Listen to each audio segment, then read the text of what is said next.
बच्चों आज हम मैट्रिसेस को पढ़ाते हैं। मैट्रिसेस क्या होती है, क्लास 10th में ही आता है, ये चैप्टर है क्लास 10th का, और ये यूपी बोर्ड, आईसीएसई बोर्ड और सीबीएसई बोर्ड सब में पूछा जाता है। ठीक है, तो मैट्रिसेस को समझते हैं। मैट्रिसेस होता क्या है, तो इसकी पूरी डिटेल को हम समझेंगे, फिर इसकी एक्सरसाइज को लगाएंगे। चाहे इसके लिए हमको 2-3 वीडियो बनाना पड़े, बनाएंगे हम आपके लिए। ठीक है, तो समझते हैं पहले बहुत आसान भाषा में मैट्रिसेस क्या होती है। ठीक, तो देखिए मैट्रिसेस जो होती है वो क्या कहलाता है, अरेंजमेंट ऑफ नंबर। नंबर का जो अरेंजमेंट है वो मैट्रिक्स कहलाता है। ठीक है, ऐसे होता है, देखिए जैसे कोई गिनतियां हैं, मान लीजिए ये है आपका, मैट्रिक्स को इस तरीके से डिनोट करते हैं, यानी ब्रैकेट टाइप का बना लेंगे हम। कुछ किताबों में ऐसे भी बना देते हैं, मैट्रिक्स के लिए इस टाइप का ब्रैकेट भी बना देते हैं, लेकिन ज़्यादातर इस टाइप से ब्रैकेट बनता है। अब इसमें एलिमेंट्स को हम फिल करते हैं, जैसे लिखा है 5 3 1 2। ठीक है, तो यहाँ पर कितने एलिमेंट है, 4 एलिमेंट है, 5 3 1 2, 4 एलिमेंट को फिल किया गया है। तो इसका अरेंजमेंट यानी एलिमेंट्स का जो अरेंजमेंट है, ठीक है, तो वो कहलाता है हमारा मैट्रिक्स। यानी इस फॉर्म में जो हमने अरेंज किया है, यानी इसको हम अगर जो रो कह लें और इसको कॉलम कह लें, तो रो और कॉलम में जो अरेंजमेंट किया जाता है इसको मैट्रिक्स कहते हैं। ये किसी भी तरीके हो सकती है, जैसे एक ही कॉलम हो सकता है, ठीक है, एक ही रो हो सकती है। ठीक, तो ये कई तरीके की फॉर्म में होती है। इस पूरी डिटेल को हम समझेंगे, मैट्रिक्स कितने प्रकार की होती है, कैसे इसमें क्वेश्चन पूछे जाएंगे। ठीक है, तो मैट्रिक्स होती है। अब जैसे हम लिखते हैं, कुछ स्टूडेंट इसमें कंफ्यूज रहते हैं कि मैट्रिक्स और मैट्रिसेस में क्या अंतर है। ठीक है, मैट्रिक्स और मैट्रिसेस में अंतर क्या है, तो मैट्रिक्स होता है सिंगुलर फॉर्म और मैट्रिसेस होता है इसका प्लूरल फॉर्म, यानी इसका बहुवचन जो है मैट्रिसेस कहलाता है और एक वचन जो होता है वो मैट्रिक्स कहलाता है। तो इसमें कोई बहुत ज्यादा डिफरेंस नहीं है। अच्छा, एक चीज और होती है डिटर्मिनेंट। कभी कभी कंफ्यूज हो जाते हैं लोग, डिटर्मिनेंट यानी सारणी। तो डिटर्मिनेंट को हम इस तरीके से डिनोट करते हैं, वो एक अलग चीज है। ठीक है, उसको बाद में कभी समझेंगे हम दूसरे वीडियो में। तो चलिए मैट्रिसेस को हम जरा और आगे समझते हैं कि इसके जो है कौन कौन से पॉइंट्स हैं मैट्रिसेस में, पूरी डिटेल को हम समझते हैं पॉइंट वाइज। तो देखिए, अच्छा, जो जितने भी नंबर हैं, जितनी भी एंटिटीज हैं इसके अंदर जो भरी गई हैं, वो इसके जो है एलिमेंट्स कहलाते हैं। ठीक है, अच्छा, मैट्रिक्स क्या होती है, दो फॉर्म में होती है, या तो ये रो के फॉर्म में होगी या कॉलम के फॉर्म में होगी। ठीक है, या दोनों हो जाएगी। ठीक, जैसे लिखा है 5 4 2 1। ठीक है, तो यहाँ पर कितनी रो है, यहाँ पर रो है 2, ये रो कहलाती है। हॉरिजॉन्टल जो चीजें हैं वो कहलाती हैं रो। ठीक है, और वर्टिकल जो एलिमेंट्स हैं वो कहलाते हैं कॉलम। इसको हम कहते हैं कॉलम और इसको हम कहते हैं रो। ठीक है, हिंदी में कहते हैं इसको पंक्ति और इसको कहते हैं स्तंभ। ठीक है, हिंदी मीडियम वालों के लिए समझ लें, इसको कहते हैं स्तंभ, इसको कहते हैं पंक्ति। तो यहाँ पर 2 रो हैं, एक ये, तो इसको हम जो डिनोट करते हैं आर इंटू सी में, रो इंटू कॉलम में। तो कितनी रो है, 2 रो हैं और 2 ही कॉलम है, एक ये और एक ये। तो 2 इंटू 2 की मैट्रिक्स है। ये मैट्रिक्स जो होगी वो 2 क्रॉस 2 की मैट्रिक्स बोली जाएगी, 2 क्रॉस 2 की मैट्रिक्स। तो इसका ऑर्डर क्या हो गया, 2 क्रॉस 2। ठीक है, अगर जो मान लीजिए 3 रो हो जाती और 2 कॉलम होते तो 3 क्रॉस 2 की हो जाती। जैसे मान लीजिए यहाँ पर लिखा होता 3 इंटू 7, एक बार बढ़ा लेते तो यहाँ पर रो कितनी हो जाती, 3, और कॉलम कितने हो जाते, 2। तो इस मैट्रिक्स को कहते हैं 3 इंटू 2। ठीक है, इसका ऑर्डर हो जाता 3 इंटू 2 का मैट्रिक्स का। ठीक है, अब चलते हैं नेक्स्ट पॉइंट क्या है, एलिमेंट ऑफ मैट्रिक्स। तो इसमें जो अंदर गिनतियां होती है वो एलिमेंट्स कहलाती हैं। ठीक है, तो वो एलिमेंट्स कहलाता है। और कितने एलिमेंट होंगे, तो जितने भी रो और कॉलम के सारे जोड़ लीजिए तो वो सारे एलिमेंट्स कहलाते हैं। ठीक है, एलिमेंट्स ऑफ मैट्रिक्स जैसे लिखा है 2 7 9 4। ठीक है, तो यहाँ पर कितनी रो है, 2, कॉलम कितने हैं, 2, तो एलिमेंट कितने हो गए, 2 इंटू 2 यानी 4। तो यहाँ पर एलिमेंट्स ये 4 है। ठीक है, 4 एलिमेंट्स हो गए आप करके यहाँ पर। ठीक है, 2 कॉलम में है, 2 रो में है, तो मिला के 4 हो गए एलिमेंट्स। एलिमेंट्स के बाद फिर चलते हैं हम type of matrix. Type of matrix देखते हैं, टाइप ऑफ मैट्रिक्स, मैट्रिसेस। ठीक है, टाइप ऑफ मैट्रिसेस में क्या हो गया, सबसे पहली जो होती है वो आपकी रो मैट्रिक्स। रो मैट्रिक्स जो होती है वो क्या होती है, रो मैट्रिक्स, रो मैट्रिसेस। रो में क्या होगा, केवल रो होगी, कॉलम नहीं, कॉलम मतलब नहीं होंगे, रो ही रो होगी।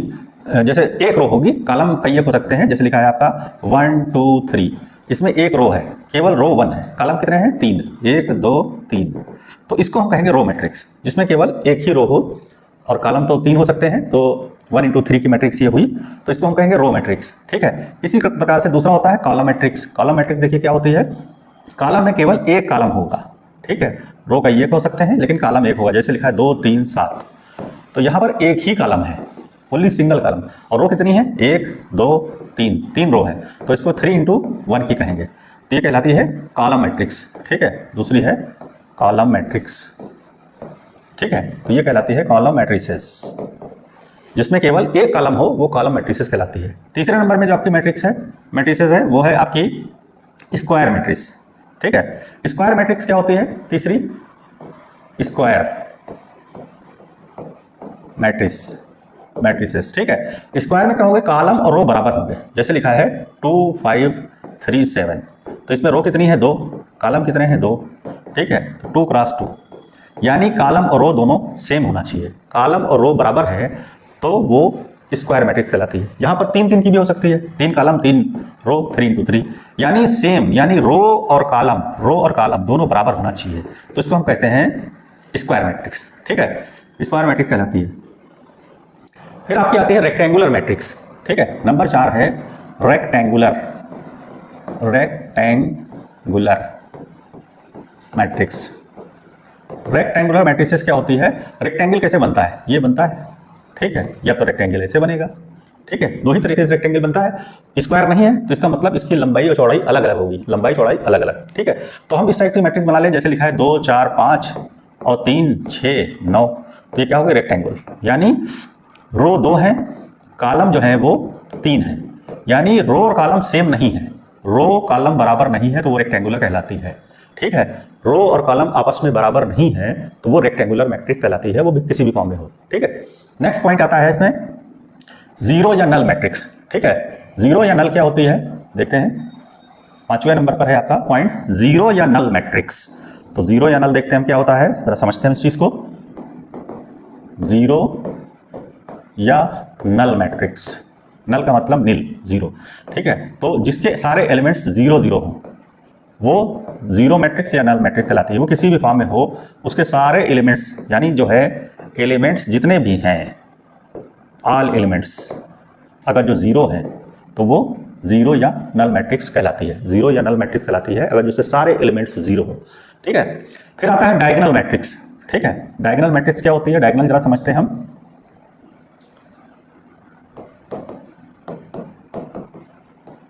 डायगोनल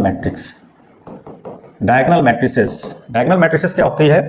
तो कोई भी मैट्रिक्स हो, चाहे कोई स्क्वायर मैट्रिक्स हो, जैसे स्क्वायर मैट्रिक्स है, ये बना देते हैं हम आपको। देखिए, जैसे ये स्क्वायर है, स्क्वायर मैट्रिक्स है, और इसके डायगोनल जैसे 5 2 -3 लिखा है, ये डायगोनल है इसके। बाकी सारे एलिमेंट्स जो हैं वो 0। ठीक है, केवल ये डायगोनल का मतलब होता है विकर्ण आपके गिनती हो, बाकी सारे एलिमेंट्स 0 हो तो उसको कहते हैं डायगोनल मैट्रिक्स। ठीक है, कभी कभी ऐसा होता है प्रिंसिपल डायगोनल भी पूछते हैं। प्रिंसिपल डायगोनल क्या होता है?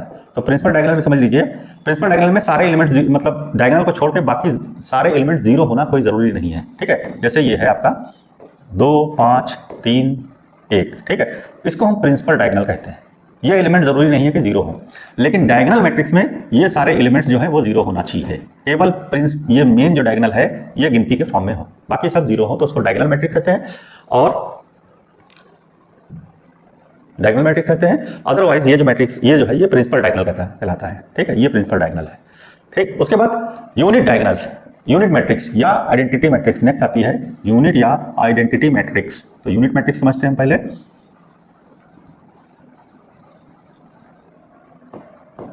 यूनिट या कहलाती है identity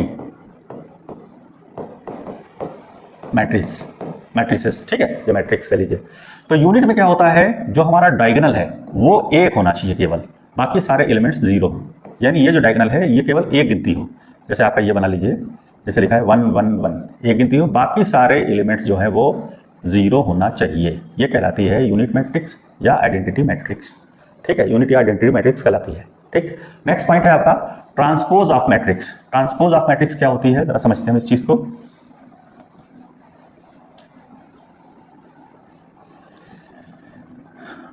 transpose matrix, transpose of matrix, जैसे लिखा है कोई मैट्रिक्स है A बराबर 2 3 1, लिखा है 5 7 9, ये कोई मैट्रिक्स है। इसका ट्रांसपोज का होगा तो A डैश लिख देते हैं हम इसको। ठीक है, A डैश। अब इसमें क्या होता है, जो कॉलम होते हैं उनको रो में कन्वर्ट कर देते हैं। ये कॉलम है आपके, इनको हम रो में कन्वर्ट कर देंगे, यानी कॉलम को रो में, रो को कॉलम में। ठीक है। तो कॉलम को जब रो में कन्वर्ट करेंगे तो ये कॉलम क्या था, 2 5 था, तो ये हो जाएगा 2 5 ऐसे, ठीक है। ये कॉलम था 3 7 हो जाएगा, और ये कॉलम था 1 9, यानी कॉलम को रो में, ठीक है, और रो को कॉलम में। रो कहाँ थी, ये थी 2 3 1 था, तो ये बन गया आपका कॉलम, ठीक है। और ये रो थी तो ये बन गया आपका कॉलम, और ये कॉलम था तो ये बन गया रो, ठीक है। ये कॉलम था पहला 2 5, तो ये रो में आ गया, 3 7 था तो ये रो में आ गया, 1 9 था ये रो में आ गया। यानी कॉलम को रो में, रो को कॉलम में अगर जो हम इंटरचेंज कर दे तो ये कहलाती है ट्रांसपोज। ट्रांसपोज में ऊपर डैश लगा देते हैं, इसको कहते हैं हम ट्रांसपोज ऑफ मैट्रिक्स, ठीक है, ट्रांसपोज ऑफ मैट्रिक्स, ठीक। इसके बाद मैट्रिक्स के और भी बहुत से पॉइंट्स हैं, वो हम आपको नेक्स्ट वीडियो में बताएंगे। पहले आप इतना समझ लीजिए, और इस पूरे चैप्टर को हम पॉइंट वाइज एकदम क्लियर कर देंगे। नेक्स्ट वीडियो में आप देखिएगा इसका अगला पॉइंट। बच्चों अब हम स्केलर मैट्रिक्स को समझते हैं। स्केलर मैट्रिक्स क्या होता है, हमने समझा था यूनिट मैट्रिक्स। उसमें क्या होता था, डायगोनल 1 1 होता था, 1 के अलावा कोई डायगोनल हो, यानी 5 5 हो, यहाँ पर बाकी सारे एलिमेंट्स आपके 0 हों, तो उसको हम कहते हैं स्केलर मैट्रिक्स। यानी जो डायगोनल है आपका वो 1 के अलावा बाकी कोई भी गिनती सेम होना चाहिए, उसको हम कहते हैं स्केलर मैट्रिक्स, ठीक है। यानी एक गिनती ना हो, 1 ना हो, 1 को छोड़, 1 क्या हो जाएगा, यूनिट मैट्रिक्स कहलाती है। यूनिट मैट्रिक्स या आइडेंटिटी मैट्रिक्स हो जाती है 1, यहाँ पर 1 1 अगर जो आएंगे तो यूनिट आइडेंटिटी हो जाएगी। इसके अलावा कोई भी गिनती सेम हो तो वो कहलाती है स्केलर मैट्रिक्स, बाकी सारे एलिमेंट इसके 0 होना चाहिए, ठीक है। अच्छा, इसके बाद फिर नेक्स्ट आता है आपका equality of matrix. Equality of matrix क्या होती है, जरा देखते हैं हम आपका। जब कोई दो मैट्रिक्स सेम हो एकदम, ठीक है, यानी इक्वालिटी ऑफ मैट्रिक्स, यानी दो मैट्रिक्स पे दी हो, ए बराबर लिखा है 1 2 3 4, ये एक मैट्रिक्स दे रखी है, बी बराबर दे रखा है 1 2 3 4, दोनों के ऑर्डर भी सेम है और एलिमेंट्स भी सेम है। 2 क्रॉस 2 ऑर्डर की ये मैट्रिक्स है, और ये मैट्रिक्स है आपकी 2 क्रॉस 2 ऑर्डर की, और एलिमेंट भी सेम है, यहाँ 1 2 3 4 है, यहाँ भी 1 2 3 4 है। तो ये मैट्रिक्स सेम हो गई, तो इसको हम कहेंगे equal matrix, A equal to B, यानी मैट्रिक्स ए बराबर बी के हो जाएगी, A equal to B matrix हो जाएगी, ठीक है। अगर जो both the materials of same order, both the matrices are same order, यानी ए और बी दोनों सेम ऑर्डर में हो और इनके एलिमेंट भी सेम हो, तो उसको कहते हैं हम इक्वल मैट्रिक्स, ठीक है, इक्वल मैट्रिक्स कहा जाता है। अच्छा, एक चीज कभी कभी पूछते हैं लोग एलिमेंट में, जैसे लिखा था A1 1 A1 2, ठीक है, चूंकि ये 2 क्रॉस 2 की मैट्रिक्स है तो इसको कहेंगे A1 1, यानी 1 रो 1 कॉलम, इसको हम कहेंगे A1 2, इस एलिमेंट को कहते हैं A1 2, इसको कहते हैं A1 1, और इस एलिमेंट को कहते हैं A21, और इस एलिमेंट को कहते हैं A22, इस एलिमेंट को कहते हैं A22। तो इसको जो हम A से डिनोट करते हैं और 1 1 1 करेंगे तो पहली रो वाले जितने भी एलिमेंट आ जाएंगे और उसका कॉलम 1 2 3 4, और दूसरी वाले में 2 2 2 कर जाएगा, 1 2 3 उसके कॉलम हो जाएंगे, ठीक है। तो ये इसके एलिमेंट कहलाते हैं। नेक्स्ट आता है एडिशन ऑफ मैट्रिसेस। एडिशन कैसे करते हैं हम, एडिशन। अब मैट्रिसेस का एडिशन करना हो तो एडिशन तभी होगा जब सेम ऑर्डर की मैट्रिक्स हो। जैसे मतलब लिखा है A बराबर 2 3 4 6, एक मैट्रिक्स ये है, और B बराबर है 3 2 1 4, ये मैट्रिक्स है। लेकिन ये जुड़ेंगी तभी, दो मैट्रिक्स आपस में तभी जुड़ेंगी, तभी ऐड होंगी जब उनका ऑर्डर सेम होगा। ये मैट्रिक्स कितने ऑर्डर की है, 2 क्रॉस 2 की है, और ये 2 क्रॉस 2 की है, यानी ऑर्डर सेम है, तो ये दोनों जुड़ सकती हैं। अब जब जोड़ेंगे हम इसको, ऐड करेंगे, तो A प्लस बी बराबर हो जाएगा, जो एलिमेंट फर्स्ट वाला है वो फर्स्ट वाले में ही ऐड होगा, यानी ये A11 इसका है, A11 इसका है, ठीक है, ये A11 है इसका, ये A11, दोनों आपस में ऐड होंगे, तो ऐड होकर 2 + 3 हो जाएगा। इसी प्रकार A21 है ये, और ये A21 है, दोनों आपस में ऐड हो जाएंगे, यानी 3 + 2 हो जाएगा, और ये 4 + 1 हो जाएगा यहाँ पर, और ये हो जाएगा 6 + 4, यानी सब जुड़ जाएंगे। तो हमारी जो मैट्रिक्स बनेगी, यहाँ पर आ जाएगा 5, यहाँ पर आ जाएगा 5, यहाँ पर आ जाएगा 5, यहाँ पर आ जाएगा 10। तो मैट्रिक्स जो तैयार होगी वो तैयार होगी 5 5 और 5 10, ये हमारी मैट्रिक्स तैयार होगी, और ये भी 2 क्रॉस 2 ऑर्डर की होगी, इसका भी ऑर्डर 2 क्रॉस 2 होगा, तो इसको कहते हैं एडिशन ऑफ मैट्रिक्स, ठीक है। उसके बाद आता है सब्ट्रैक्शन। सब्ट्रैक्शन क्या होता है, सब्ट्रैक्शन ऑफ मैट्रिक्स में हम समझते हैं सब्ट्रैक्शन। इसमें भी ऑर्डर सेम होना चाहिए तभी सब्ट्रैक्ट कर पाएंगे। मान लीजिए कोई मैट्रिक्स है A बराबर 5 4 5 6 7 8, एक मैट्रिक्स है, और दूसरी मैट्रिक्स है 2 3 4 5, ये दूसरी मैट्रिक्स है। अब हमको सब्ट्रैक्ट करना है A माइनस बी, तो हमारा वही पहला वाला एलिमेंट पहले वाले एलिमेंट से घट जाएगा, यानी 5 - 2 हो जाएगा, 5 - 2 दूसरे वाले में से दूसरा घट जाएगा, 6 - 3 हो जाएगा, फिर आ जाएगा 7 - 4 के, फिर आ जाएगा 8 - 5 के, 8 - 5, तो ये घटा लेंगे तो हमारा आ जाएगा 3 3 3 3, ये एक मैट्रिक्स तैयार हो गई, और ऑर्डर इसका 2 क्रॉस 2 ही रहेगा, 2 क्रॉस 2 की मैट्रिक्स ही बनेगी, ठीक है, 2 क्रॉस 2 की मैट्रिक्स आएगी, ठीक। नेक्स्ट आ जाते हैं हम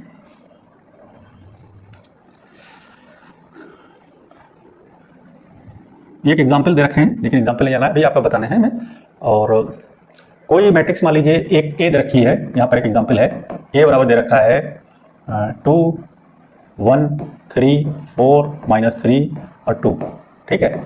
और इसमें पूछ रहे हैं ए प्लस ए डैश यानी ट्रांसपोज ऑफ मैट्रिक्स जोड़ेंगे तो क्या पॉसिबल है? तो पॉसिबल है या नहीं है, तो पहले हम ट्रांसपोज निकालें। ट्रांसपोज ऑफ मैट्रिक्स बराबर हो जाएगी, हमने इसको बताया था रो कॉलम में, कॉलम रो में चेंज हो जाती है ट्रांसपोज में, यानी कॉलम रो में आ जाएगा 2 4 1 -3 हो जाएगा, 3 2 हो जाएगा, ठीक है। अब ए प्लस ए पॉसिबल है कि नहीं है, यहाँ पर देखते हैं हम। क्योंकि ए जो हमें मैट्रिक्स है 3 क्रॉस 2 ऑर्डर की है और ए डैश जो है वो आपकी यानी ट्रांसपोज ऑफ मैट्रिक्स है 2 क्रॉस 3 की थी, और ये ए जो है वो आपकी 2 क्रॉस 3 की है, और ये जो है 3 क्रॉस 2 की है ए डैश, ठीक है। तो ऑर्डर दोनों का अलग अलग हो गया, इसलिए ये पॉसिबल नहीं है, तो ये आपस में ऐड नहीं होगी, नॉट पॉसिबल लिख देंगे हम, नॉट पॉसिबल, ठीक है। ये पॉसिबल नहीं है, जुड़ना ये पॉसिबल नहीं है, ठीक है। अच्छा, मान लीजिए सेम ऑर्डर की कोई मैट्रिक्स है, सपोज मान लीजिए कोई मैट्रिक्स दे रखी है और वो स्क्वायर में है, ठीक है, ये रेक्टेंगुलर है। रेक्टेंगुलर मैट्रिक्स जो है वो ट्रांसपोज मैट्रिक्स में नहीं जुड़ती, ठीक है। लेकिन मान लीजिए कोई मैट्रिक्स दे रखी है ए बराबर 2 4 3 7, ठीक है। तो ये मैट्रिक्स क्या है, 2 क्रॉस 2 ऑर्डर की है, और ट्रांसपोज ऑफ मैट्रिक्स क्या हो जाएगी 2 3 4 7, तो ये भी आपकी 2 क्रॉस 2 की हो गई, ठीक है। ऑर्डर चूंकि सेम है इसलिए दोनों आपस में जुड़ सकती हैं, यानी ए प्लस ए डैश आपस में जुड़ जाएंगी, तो क्या हो जाएंगी 2 2 में जुड़ जाएगा, 4 4 3 में जुड़ जाएगा 7, यहाँ 3 4 में जुड़ जाएगा 7, और ये 7 7 में जुड़ जाएगा तो हो जाएगा 14 14, तो ये आपस में जुड़ सकती है, यानी ये पॉसिबल है, ठीक है, ये पॉसिबल है। यानी अगर जो ऑर्डर सेम है, यानी रेक्टेंगुलर जो मैट्रिक्स होती है उसका ट्रांसपोज उसमें नहीं जुड़ता, और स्क्वायर वाली मैट्रिक्स होगा उसका ट्रांसपोज उसमें जुड़ जाएगा, ठीक है। तो ये है पॉसिबल, ठीक। फिर आता है एडिटिव आइडेंटिटी। एडिटिव में क्या है, जैसे मान लीजिए एडिटिव आइडेंटिटी में होता है, जैसे मान लीजिए कोई मैट्रिक्स है आपकी, कोई मैट्रिक्स ले लीजिए 4 6 0 7, ठीक है, और इसमें एक नल मैट्रिक्स जोड़ा जाए सेम ऑर्डर की, तो वो जुड़ जाएगी, लेकिन जुड़ने के बाद फिर वो वही रहेगी, ठीक है। मान लीजिए ये ए है और ये नल मैट्रिक्स है हमारी, इसको हम 0 मान लें, तो a प्लस 0 यानी हम इसको कह लें a plus O, null matrix को o कह देंगे तो बराबर a के ही आएगा, क्यों? क्योंकि ये एलिमेंट इसमें जुड़ेगा तो 4 आ जाएगा, 6 0 में जुड़ेगा 6 आ जाएगा, ठीक है, 0 0 में जुड़ेगा 0 7, तो ये क्या आ गया आपका, जोड़ने के बाद हमारा a ही आ गया। तो a में अगर जो नल मैट्रिक्स जोड़ेंगे तो a ही आएगा, ठीक है। तो वो चाहे आपका ऑर्डर सेम होना चाहिए तभी जुड़ेगी, ठीक, ऑर्डर चेंज होगा तो नहीं जुड़ेगी, ठीक। नल मैट्रिक्स में क्या होता है, जैसे मान लीजिए यहाँ पर आपका रेक्टेंगुलर है तो रेक्टेंगुलर नल मैट्रिक्स ले लेंगे हम। उसके बाद फिर आता है एडिटिव इनवर्स। एडिटिव इनवर्स देखिए, नेक्स्ट पॉइंट है आपका एडिटिव इनवर्स। एडिटिव इनवर्स क्या होता है? एडिटिव इनवर्स, एडिटिव इनवर्स में जो होता है आपका लिखा है, जैसे ए कोई मैट्रिक्स है, लिखा है 4 -2 -3 और 7, ठीक है। अब इसका अगर जो हम माइनस ए निकालें यानी माइनस कर लें तो माइनस से सबकी मल्टीप्लाई हो जाएगी, तो माइनस से 4 की होगी, -4 आ जाएगा, माइनस माइनस प्लस हो जाएगा तो यहाँ 2 हो जाएगा, यहाँ पर माइनस माइनस प्लस हो जाएगा 3 आ जाएगा, यहाँ पर आ जाएगा -7, ठीक है। अब इसको अगर हम जोड़ेंगे तो a प्लस माइनस ए, ठीक है, इसको कहते हैं एडिटिव इनवर्स, माइनस ए आ जाएगा, इसको जोड़ेंगे हम तो क्या हो जाएगा, अब देखिए 4 में -4 जुड़ जाएगा तो 0 हो जाएगा, -2 में 2 जुड़ जाएगा तो ये भी 0 हो जाएगा, ये भी 0 हो जाएगा, ये भी 0 हो जाएगा, सभी एलिमेंट्स के 0 हो जाएंगे तो बराबर आ जाएगा 0, यानी नल मैट्रिक्स बन जाएगा। ए में इनवर्स एडिटिव इनवर्स जोड़ेंगे तो नल मैट्रिक्स आपकी आएगी, ठीक है, ये नल मैट्रिक्स आ जाएगी।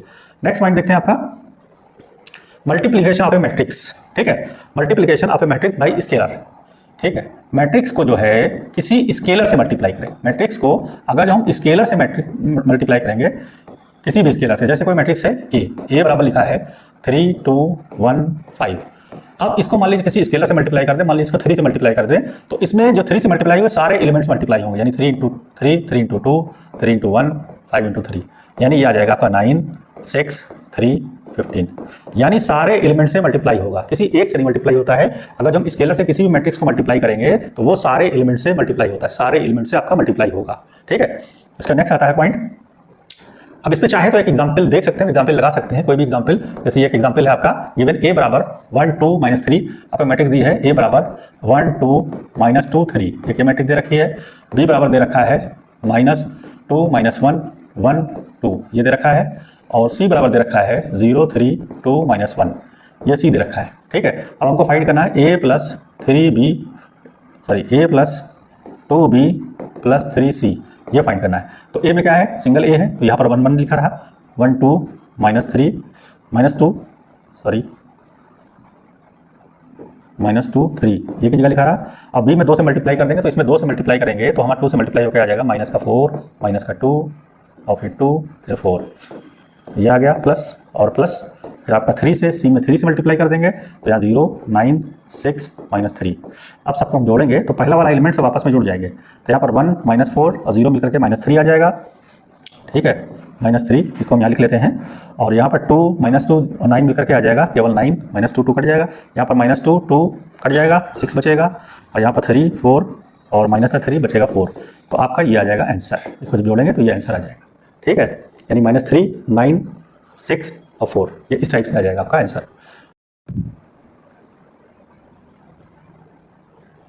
एक एग्जाम्पल समझते हैं मैट्रिक्स का, इंपॉर्टेंट है वो। और देखिए ये एग्जाम्पल है आपका, यहाँ पर लिखा हुआ है मैट्रिक्स में 3 0 x 1 प्लस 3, यहाँ पर 2 है, 1 y 3 2 इक्वल टू z -7 और 15 और 8, ये दिया हुआ है। अब पूछ रहे हैं x y z की वैल्यू क्या है, x y z की वैल्यू क्या है।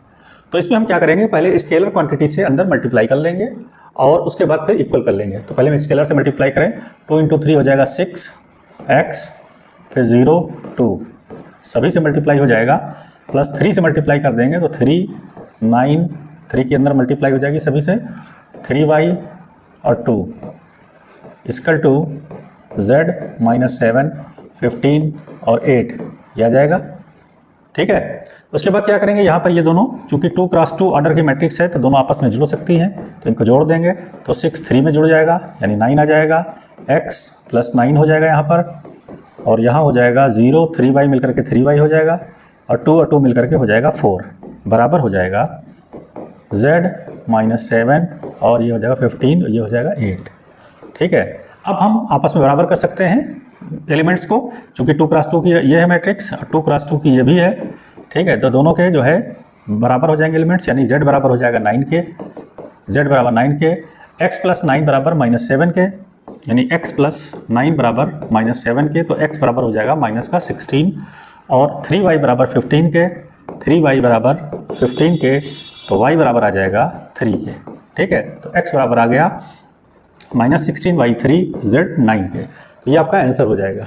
ठीक है, अब आ जाते हैं कि मल्टीप्लिकेशन कैसे करते हैं, मैट्रिक्स का जो है मल्टीप्लिकेशन कैसे होता है। तो मल्टीप्लिकेशन ऑफ मैट्रिक्स, चलिए देखते हैं इसको। मल्टीप्लिकेशन ऑफ मैट्रिक्स में क्या होता है, मल्टीप्लिकेशन ऑफ मैट्रिक्स का मल्टीप्लिकेशन कैसे करते हैं। तो सबसे पहले देखते हैं कि मैट्रिक्स कितने ऑर्डर की है। ठीक है, जैसे लिखा है 2 3 4 6, और इसको मल्टीप्लाई करना है, कोई मैट्रिक्स है, मान लीजिए यहाँ पर है 1 2 4 5, इससे मल्टीप्लाई करना है। तो पहले हम ऑर्डर देखते हैं, यहाँ पर ऑर्डर क्या है 2 × 2, इसका ऑर्डर क्या है 2 × 2। जब कभी हम मल्टीप्लाई करते हैं, दो मैट्रिक्स को आपस में मल्टीप्लाई करते हैं, तो उसके ऑर्डर को हम देखते हैं। ठीक है, अब हम देखते हैं यहाँ पर ऑर्डर, ये पहली वाली मैट्रिक्स 2 × 2 की है, दूसरी वाली 2 × 2 की है, तो देख रहे हैं ये दोनों सेम आना चाहिए। ये इसका पहली मैट्रिक्स का कॉलम, दूसरी मैट्रिक्स का रो सेम होना चाहिए, तभी मैट्रिक्स आपकी मल्टीप्लाई होगी, अदरवाइज मल्टीप्लाई नहीं होगी। ठीक है, और जब मैट्रिक्स आएगी, जो फाइनली जो मल्टीप्लाई होकर आएगी, वो 2 × 2 की मैट्रिक्स आएगी, जो बचा हुआ है उसी हिसाब से आएगी। तो हम जरा मल्टीप्लाई करते हैं यहाँ पर, चूंकि मल्टीप्लाई हो सकती है, तो देखिए मल्टीप्लाई करेंगे हम। और क्या करते हैं मल्टीप्लाई में, इसकी पहली रो, इसका पहला कॉलम, ठीक है, इससे मल्टीप्लाई करते हैं, यानी रो का एलिमेंट 2, कॉलम का एलिमेंट 1, तो 2 × 1 प्लस रो का एलिमेंट 3 और कॉलम का जो है दूसरा एलिमेंट आ जाएगा 4। ठीक है, उसके बाद क्या हो जाएगा, यहाँ पर चूंकि ये दूसरी रो है, अच्छा पहली रो का एक फर्स्ट कॉलम हो गया, दूसरा ये एक एलिमेंट हो गया आपका, दूसरा एलिमेंट जो आपका आएगा पहली रो का पहला एलिमेंट, और ये पहला कॉलम दूसरी कॉलम का जो है पहला एलिमेंट ले लेंगे, यानी 2 × 2 प्लस इसका दूसरा एलिमेंट, इसका दूसरा एलिमेंट, 3 × 3 × 5।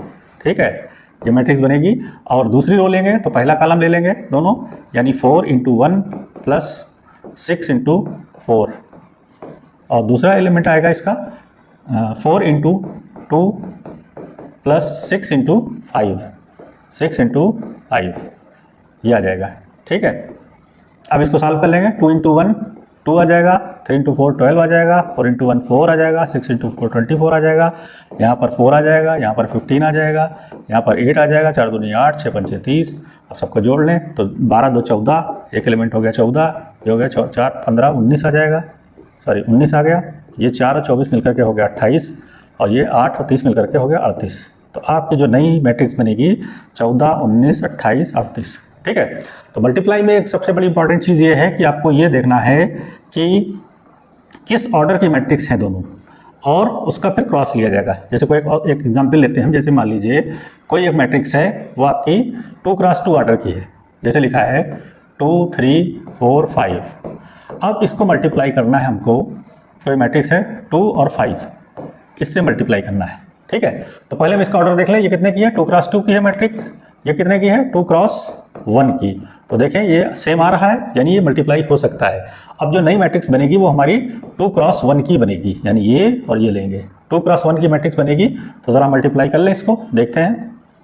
ठीक है, तो इसकी पहली रो इसके कॉलम से होगी मल्टीप्लाई, तो ये एलिमेंट इससे मल्टीप्लाई होगा, 2 इंटू 2 प्लस 3 इंटू 5, और ये एलिमेंट इससे मल्टीप्लाई होगा, चूँकि ये दूसरी रो ले लेंगे, फिर कॉलम एक ही है चूँकि, तो 4 into 2 plus 5 into 5।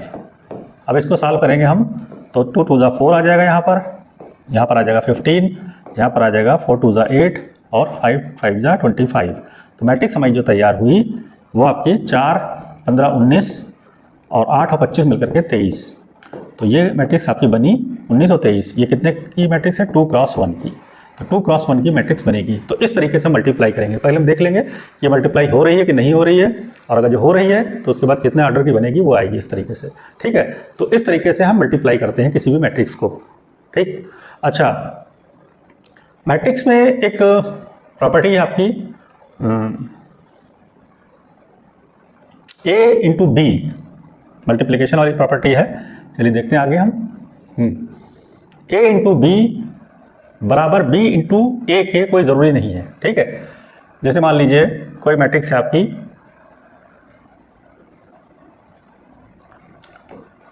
A B, ए बराबर दे रखा है -3 3 2 -2। ठीक है, और B बराबर दे रखा है 4 6 4 6। तो क्या ए बराबर बी, ए बी बराबर बी ए के होगा?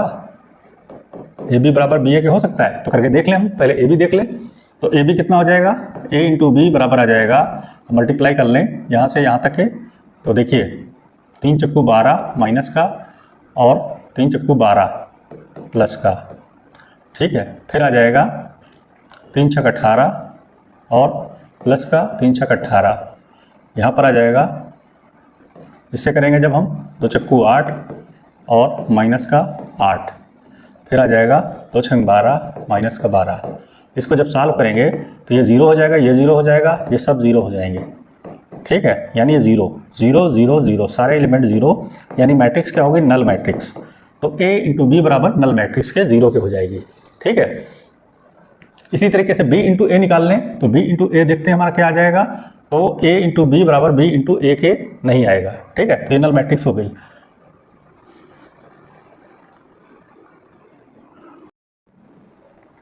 अब देखते हैं कोई मैट्रिक्स है A, और उसको आइडेंटिटी मैट्रिक्स के साथ मल्टीप्लाई करेंगे तो हमेशा A ही आएगा, या फिर I को A से मल्टीप्लाई करेंगे तो भी A ही आएगा। एग्जांपल लेते हैं हम, A बराबर दे रखा है 2 3 4 6, ये एक एग्जांपल दे रखा है, और इसको हम I से मल्टीप्लाई करेंगे यहाँ पर A इंटू आई।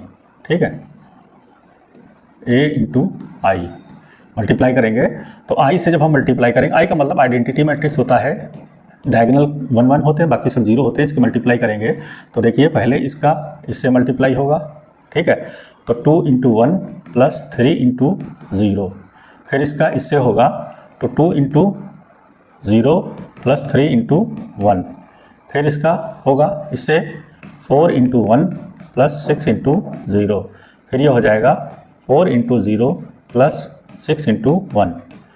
तो जब हम इसको सॉल्व कर लेंगे तो आ जाएगा 2 अंदर 1 आ जाएगा, यहाँ पर 0 आ जाएगा, तो 2 हो गया, यहाँ पर 4 आएगा, ठीक है, ये 0 हो जाएगा, ये 0 हो जाएगा तो 3 आ जाएगा, ये 0 हो जाएगा तो 6 आ जाएगा, यानी 2 3 4 6, 2 3 4 6 का मतलब ए ही आ गया तो बराबर ए के आ जाएगा।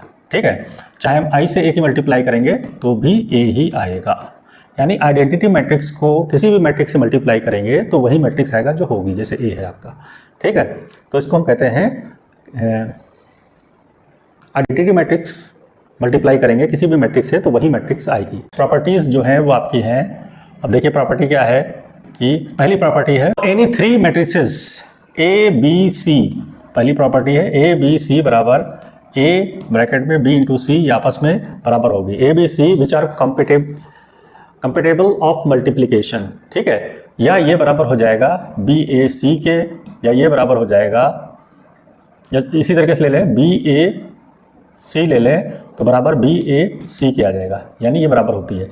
दूसरी प्रॉपर्टी है, ये पहली प्रॉपर्टी है, दूसरी प्रॉपर्टी क्या कहती है कि ए इंटू बी बराबर बी इंटू सी, बी इंटू ए के नहीं होता, ये मैट्रिसेस में ज़रूरी नहीं है। ठीक है, कम्यूटेटिव नहीं होती, ए इंटू बी बराबर बी इंटू ए के नहीं होता, यानी कम्यूटेटिव लॉ फॉलो नहीं करता। ठीक है, कम्यूटेटिव नहीं होती। तीसरी प्रॉपर्टी है कि ए बी एक ब्रैकेट में हो, सी से मल्टीप्लाई करें तो बराबर ए बी सी। ठीक है, यानी एसोसिएटिव होती है, प्रोडक्ट जो है वो एसोसिएटिव होता है, प्रोडक्ट एसोसिएटिव होता है। ठीक है, नेक्स्ट है पॉइंट इसका ए इंटू बी बराबर 0 के, तो ये ज़रूरी नहीं है कि ए बराबर 0 के हो और बी बराबर 0 के हो, ये कोई ज़रूरी नहीं है। ठीक है, it is not necessary A equal to 0 B equal to 0, अगर जो इनका प्रोडक्ट 0 है तो। ठीक है, और यदि ए बराबर 0 हो और बी बराबर 0 तो इनका प्रोडक्ट भी 0 होगा। ठीक है, ये पॉसिबल है, इनका प्रोडक्ट भी 0 होगा। नेक्स्ट प्रॉपर्टी इसमें आती है, प्रॉपर्टीज आप जान लीजिएगा ये क्या होता है, ऑब्जेक्टिव क्वेश्चन में काफ़ी पूछा जाता है प्रॉपर्टीज़ को। ठीक है, नेक्स्ट प्रॉपर्टीज है 6 वाली आपकी, यदि ए और बी प्लस सी ब्रैकेट में है तो A B plus B C, यानी multiplication is distributive over addition, ये होता है। ठीक है, डिस्ट्रीब्यूशन हो जाता है, डिस्ट्रीब्यूटिव लॉ फॉलो करता है मल्टीप्लिकेशन का।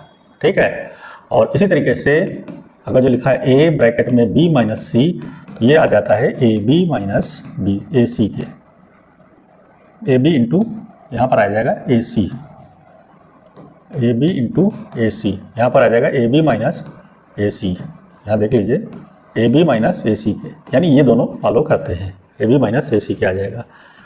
नेक्स्ट देखते हैं हम अपना पॉइंट। अच्छा, यहाँ पर लिखा है एक एग्जाम्पल है 3 - 8, कोई मैट्रिक्स है आपकी 3 - 8 और 9 4, और यहाँ पर लिखा है x y बराबर -2 और 8 के। तो हमसे पूछा जा रहा है x और y की वैल्यू क्या होगी।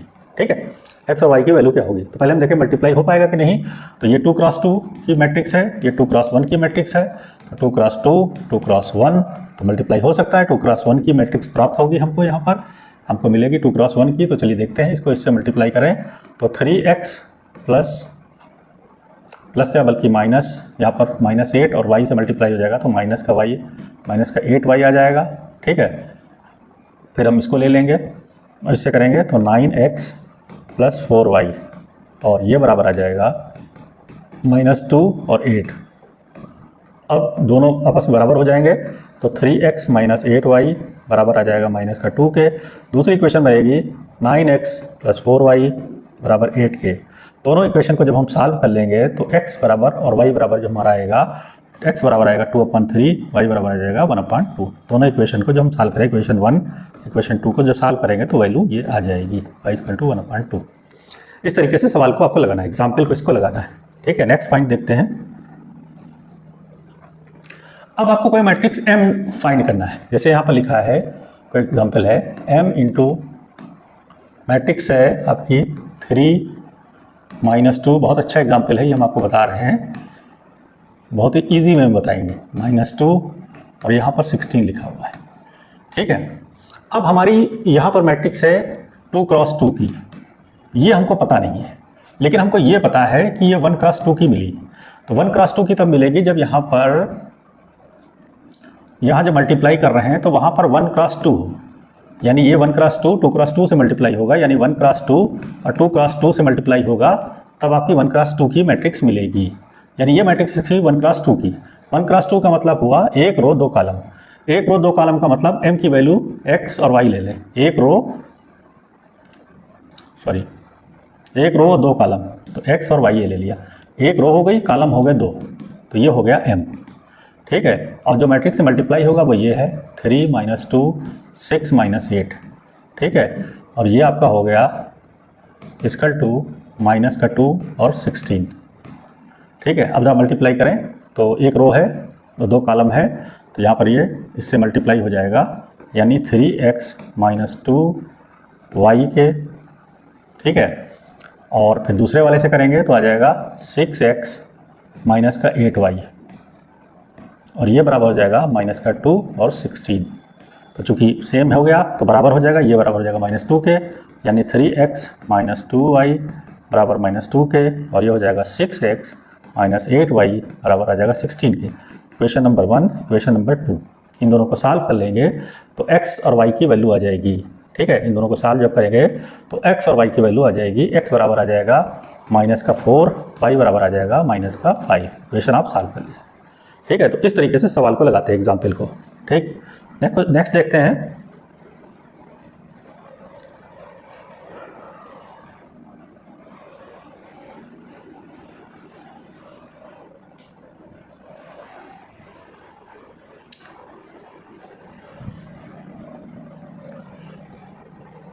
तो ये हो गया, और एग्जाम्पल भी समझ में आपको आ गया। उसके बाद क्या होता है, लॉस बता ही चुके स्टेट रीजन। ठीक, ट्रू फॉल्स। नेक्स्ट क्वेश्चन एक ले लेते हैं हम, कोई एग्जाम्पल से, एक्सरसाइज से कोई क्वेश्चन लेते हैं, लगाते हैं हम उसको। और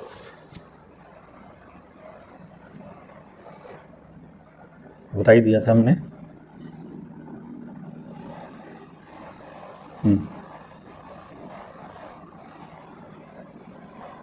एक क्वेश्चन ये वाला लेते हैं। ये एक क्वेश्चन आपका एग्जाम्पल है, 2010 एग्जाम में पूछा गया है। 4 sin 30 और sin 90